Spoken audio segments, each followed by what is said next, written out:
Altogether, I farmed for 26 years, and then I was forced to sell my farm, but I was able to start an engineering business, which we ran for 17 years.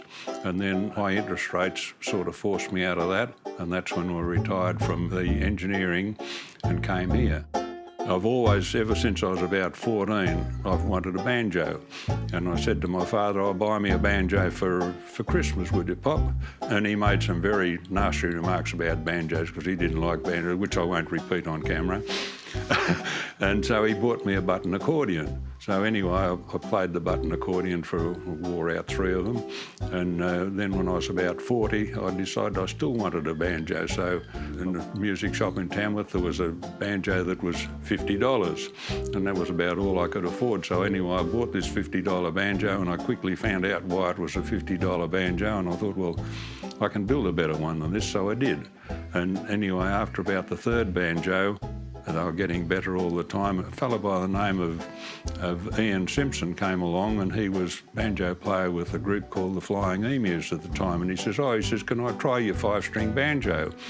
And he played it. He said, "Do you mind if I play this at the Tamworth Country Music Festival for the banjo contest?" And he played it, and he got first prize. He won the Australian Championship playing banjo with my #1 banjo, and now I've built about 330 of them. Since I've retired to Adelaide in 1994, I've been doing it full time.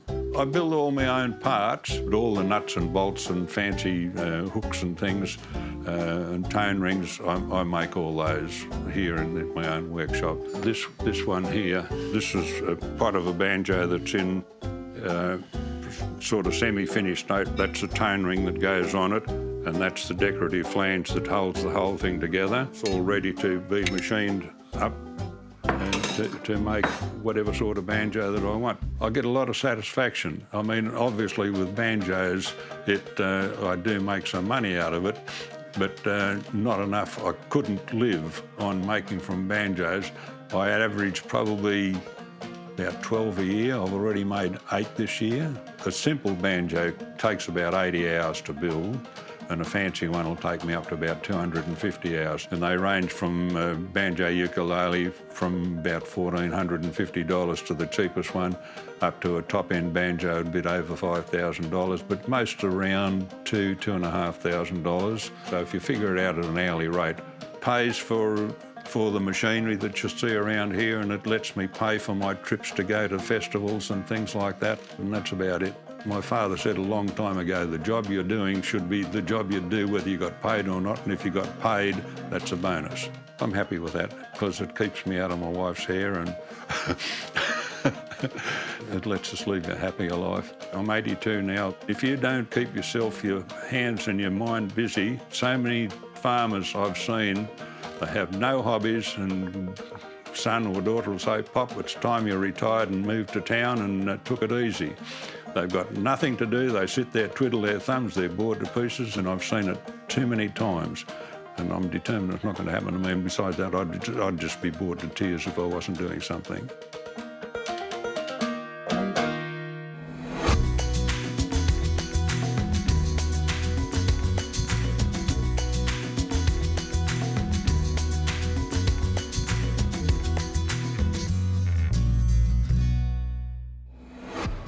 What a great story.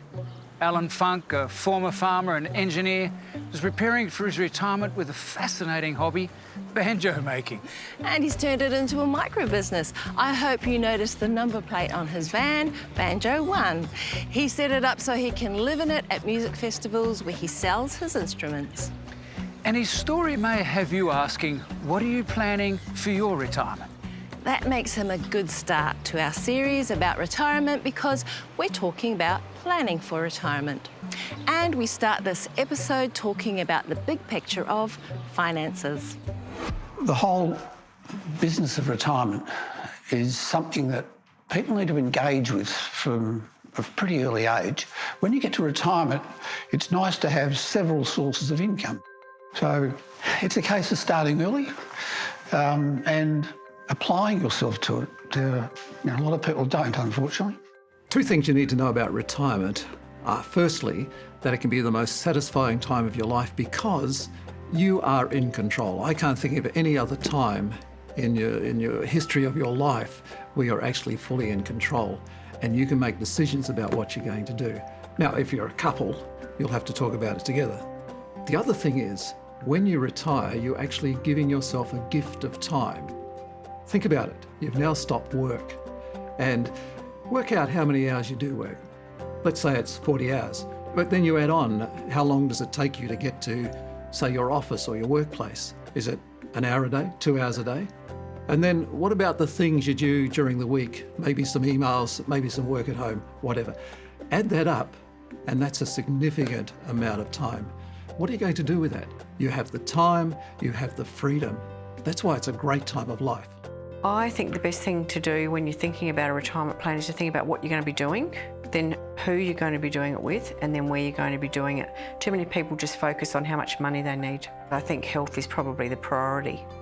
Although they're equally important in terms of retirement adjustment, we just see so many people having unfulfilled goals in retirement as a result of ill health. So that's the one single thing, is keeping well, and keeping well doesn't start when you retire. Keeping well is about keeping well before you retire. Having a plan in your 40s to keep yourself well in your 60s and 70s. We've done some research that shows that finances is as important as health. And this is sort of symbiotic in that if you want to work for longer or work part-time or continue to volunteer, that's dependent on having good health. If you don't have good health, then it drains your wealth and it drains your other resources. So I think this symbiotic. I'd also say that social is really important, having some good social support. And then lastly, cognitive, that's keeping well mentally. Motivation, continuing to set goals. And then emotionally, that is keeping your emotions in check and making sure that you're psychologically well. In an ideal world, it would be long-term planning for it.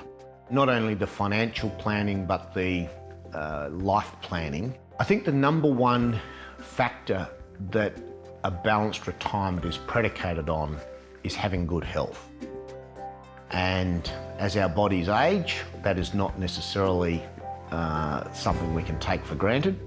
Retirement has had a traditional notion up until recent times where it was, you got schooled, you went to work, and then you retired, and then it was the classic 70. We're now living longer, we're now working shorter years, we're now having to think about the third age, the third phase of our life. And retirement, by definition, being to withdraw to privacy and seclusion, is not actually what people are looking for. So I think we're actually going to see that retirement as a term is going to just about be retired, and we're going to be talking about life planning, third age planning, and living a fuller life, which may include continuing to work for a much longer period of time, albeit not necessarily in a full-time capacity. I like to think of, these little buckets, if you like, of things that provide a bit of a recipe for success. So it's health, wealth, social, cognitive, emotional and motivational, and having a tick in pretty much every box. If I had to just narrow it down, I would say health first and wealth are at the top of the pyramid, if you like, in terms of priorities. But I think in terms of getting that balance right, trying to make sure that you've covered off and you've got something going on in all those different resource areas helps to ensure balance and also retirement adjustment.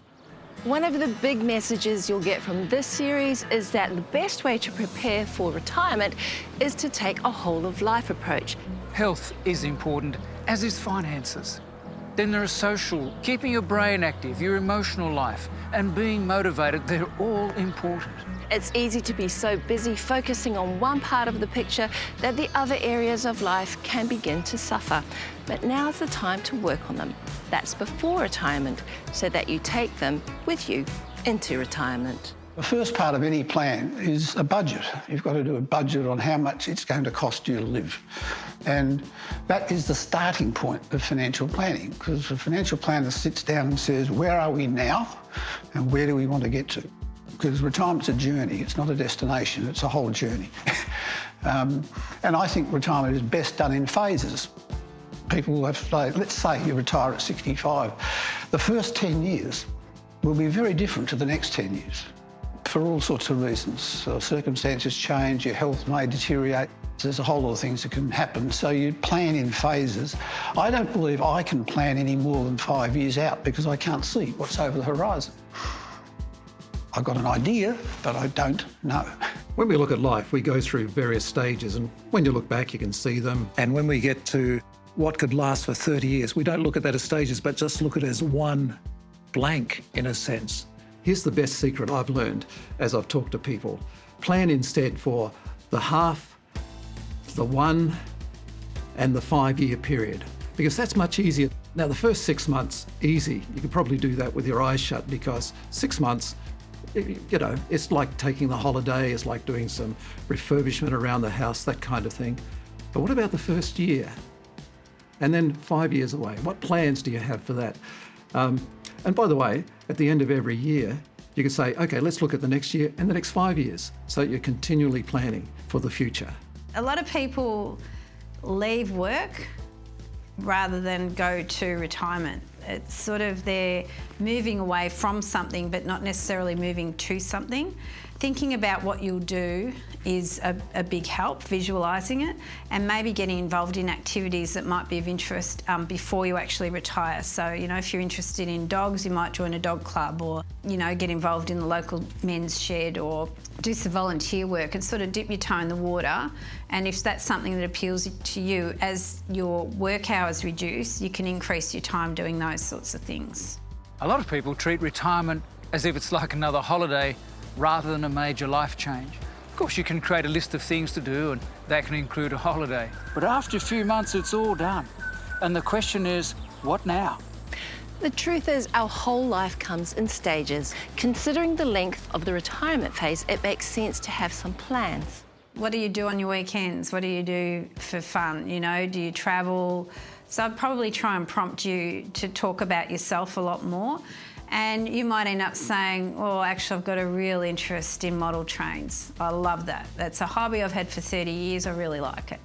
And so then it might just be planting a seed to someone to say, well, is there any way you would be able to do that more often, or get involved in a club, or teach kids about trains, or, you know, try and explore ways of using your hobby to fill your time, and more than just fill your time, but make you feel connected to something and give you a bit of purpose. Retirement is different for everybody. There is no formula. I haven't got a formula that you just plug in a whole lot of numbers and out jumps the perfect answer. There is no perfect answer. It's what do you make of it? Because at the end of the day, retirement's a state of mind. It's in your head. It's only a Western democratised sort of concept. I mean, the Japanese don't even have a word for retirement in the whole vocabulary. Interesting. I do actually have an assessment that I use with people that enables them to essentially indicate what's important to them across 6 different life arenas. Career and work is one, finance and insurance is another, health and wellness is in there, personal meaning, personal development, hobbies and leisure. So we get people really starting to, in many cases, plan and design their life very often for the first time in their life. And so that's quite a rewarding experience, quite a confronting experience for some people, because it does actually mean they have to confront the reality of both their current life and what could be ahead in the future. Retirement can be something that people think can be planned, and you know at a certain age, or you think you've got enough finances perhaps, or you've had enough of one career and you maybe want to do something else. But retirement means different things to different people, and so you may actually not have much choice as to when you retire. Good luck if you do, but it could be that you have to retire because it could be retrenchment, death of a spouse, selling a business, health is another issue as well. So there's many different ways of perhaps knowing or not knowing when you're retiring. So you can try and plan, but it's not always that easy. You never know what life's going to throw at you, and sometimes it can be really tough. Looking at the Australian statistics 40% of males and 19% of females retire at retirement age. Now, that means a lot of people retire before that, a lot of people retire after that. One of the sad statistics is that 28% of males and 20% of females are forced to retire. Now, that could be because they've lost a job and they can't get another. Could be because of sickness. It could be because they're being a carer. There's not a lot you can do to stop these kind of things. So I think the lesson here is just be prepared for anything. You never know what life's going to throw at you. A very traumatic time, particularly for people who are thinking they were going to work till 65 and they get a tap on the shoulder at age 58 or something. Involuntary retirement, in my experience, comes from a number of different triggers. One can be an unexpected health event, personally, which forces people to adjust or reconsider what's important. Alternatively, it could be to a loved one, which now means that they have significant caring responsibilities. It could be the loss of a job, and the involuntary retirement is a bit like a grief event. I think the automatic response can be what we do as human beings. Some of us withdraw, some of us go into shock, some of us lash out. It just depends on our psychological makeup. So it's taking people through the psychological journey as much as the planning journey. Some people will see that as a real challenge, others will see it as a real opportunity. As a couples counsellor, I think the most important thing is that people talk about it well in advance, that people actually prepare, that they plan, that they dream together, and think about what the priorities are for each of you, not just the priorities for one person. Things like how you're going to live in retirement, where you're going to live in retirement, are important discussions to have. You know, probably 10 years ago, the only thing you could find was information about financial security. Nobody ever addressed the emotional and psychological issues. It may be that one person has been working for a long time, one person may not have been. There has to be the conversation at some stage, because you make sure that you've both got separate and joint interests as well, but having the conversation well before the retirement age comes up. I think it depends a lot on the couple, the individual, because everybody comes in their life experience to this moment differently. It depends on your adaptability, your ability to deal with, and cope with change, how flexible you are. To me, probably the most important thing is the sense of connection that you have. Here's a simple and practical way to create a plan for retirement. Take a piece of paper, write down 3 words: passions, interests, and priorities. And then make a list under those 3 words. Passions could be, you could be passionate about a hobby or a cause. An interest could be, well, maybe you have an interest in golf or an interest in photography. And then priorities, they're about family, I expect would be a priority, your health would be a priority. And see, you're actually starting to create a list of things, of interests and things you want to do in your retirement. Now, you may say to me, well, hang on, golf is a passion, it's not a priority. Well, that's fine. It's what you put on your list. Now, don't forget the chores as well, the things you want to do when you retire. The things around the house, maybe set up an office or a workshop, those kind of things. And don't forget your bucket list. That's also a good way to begin to plan for your retirement. I think one of the common ones is underestimating how long you'll be around and how long you'll be retired for. So longevity and life expectancy. What we advise our clients is know where you are now, so get an understanding of your financial position, because if we've got a really good starting point, then we can work out what we've got to work with, but also where they want to be. So what are their goals and objectives, time frames, their dreams and aspirations, so we can get from A to B, and that's part of the advice process. But it is, what is it you want to do in retirement? I think that people firstly don't really understand how they're going to be spending retirement. They don't think about what it is they're going to be doing. That's the critical difference. I think also too, people tend to underestimate how much money they'll need to retire, and then that forces a lot of people to go back into or try to find work later. And so there's a lot of people who retired and then have tried to get back into the workforce because they've run out of money, and also because they're bored. So I think getting the timing right is tricky. My advice to people as they're retiring is to consider some form of activity that they can look forward to doing. Yeah, one of my bucket list projects, but probably the major one, is an old truck, 1940s Chev, and I'm restoring it. Not to its former glory, but nearly there. We were coordinators for disaster relief, and we found great benefits in being able to meet people in the community on a service basis. It was very, very good, and we had very good connections with them. Well, we decided 2 years before we were to retire that we'd like to travel Australia, so we set about a plan and bought our ute and then went out and bought our fifth wheeler, and we've been on the road constantly ever since, enjoying ourselves. I have found a great deal of satisfaction in my community service through a women's refuge. To be able to contribute back to the community after these years of being told what to do, but being free to do it, I found a great deal of satisfaction there. Retirement was something that I was looking forward for years, because in my work I used to always hanker to get out and do something in the Solomon Islands.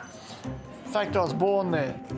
Since I've retired, I've been back to the Solomon Islands 56 times. I turn 86 in a few weeks, but I'm still feeling nice and healthy, and I'm still going to continue going. Retirement actually gives me far too much time for reflection, which is one of the reasons why I struggle with retirement, as some do. And I'm not the only person, by the way, that I've spoken to this time who struggles with being retired. Not that I don't have plenty to do, and you've got to have heaps to do. I have lots to do. I have an acre on which I planted an orchard. That's great. I love doing that. I used to subscribe to a very interesting magazine, and they did an amazing study on the people that live the longest. And the people that live the longest included university professors, ministers of religion, and doctors. And then they went away and studied why was that. And the reason is those people never lose their status. People who worked at the Ford Motor Company building GT Falcons and doing all those wonderful things, once they retired, they became a nobody. A public servant who was a level 8 or whatever grade in the system, as soon as you walked away, you became a nobody. Whereas people who keep on keeping on have got a title, they've got status, and they never lose it. And that must contribute to a sense of well-being and purpose and meaning in life. The whole concept of status, again, it's in the mind. It's how you think about it. So I don't believe that enough thought is given to some of those issues. The concept of being a rooster one day and a feather duster the next comes to mind. We don't often think about a loss of status when a person retires, but so often we are defined by our work. Not all of us are judges or ministers of religion or doctors, but at some level, work seems to define our status in society. It's important to remember there's a you that goes way beyond your job. You have your own unique worldview, things that you are good at and things that you are not so good at.